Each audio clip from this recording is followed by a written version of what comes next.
Mula sa RMFB 14A, ating tutuparin ang isang simpleng kahilingan. Masaya na si Vanessa.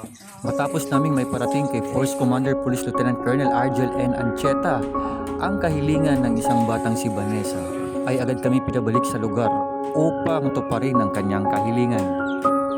Alright, bumalik tayo sa lugar, no? Kasama natin ang mga sukatin natin itong bahay. Ayan. Agad na tinungo ng aming team ang munisipyo ng Balabagan, Lanao del Sur, partikular na sa Sitio Dapdap, Barangay Banago. Dalawang munisipyo pa ang madadaanan bago marating ang munisipyo ng Balabagan. Ito ay ang Matanog Municipality at ang Kapatagan Municipality. Kung maalala sa ating unang video, si Vanessa ay ang isang babaeng 23 years old na may kakaibang physical na kondisyon gaya ng pagiging isang kuba. At the same time, si Vanessa ay may kapatid na lalaki, binatilyo, 19 years old na may problema sa pag-iisip. At kung maalala ninyo sa sinabi natin sa nakaraang video, namatay na ang kanilang nanay at si Vanessa at ang kanyang mga kapatid ay iniwan na ng kanilang tatay sa kanilang lola dahil ito ay nakapag-asawa ulit.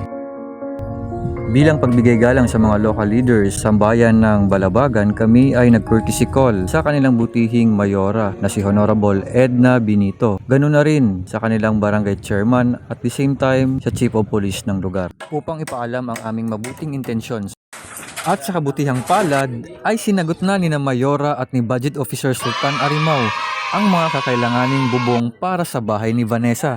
Dahil sa di inaasahang pangyayari, ay bumigay ang kalahating bahagi ng bahay ni Vanessa habang binabaklas ang kanyang bubong. Kitang-kita na rin ang kalumaan sa malaking bahagi ng bahay. Kaya, imbis na bubong at dingding ang ating aayusin, kami ay nagdesisyon na ayusin ang buong bahay ni Vanessa. Dahil sa buhos na suporta ni Police Lieutenant Colonel Argel Ancheta, kami ay inatasan na bumili pa ng mga karagdagang materyales para sa ginagawang bahay ni Vanessa. Yung edad niya 23 na. Paayusin natin ang bahay mo, ha? O anong masabi mo din sa mga gustong magtulong sa atin? Thank you. Salamat po, Bakong.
Sa ating mga susunod na video ay mapapanood ang pag-turnover natin ng bagong gawang bahay ni Vanessa. Kasabay na rin ng ating pamimigay ng mga inihandang laruan ng RMFB 14A. Kasabay ng pamimigay ng mga grocery items at bigas para sa mga kapitbahay ni Vanessa.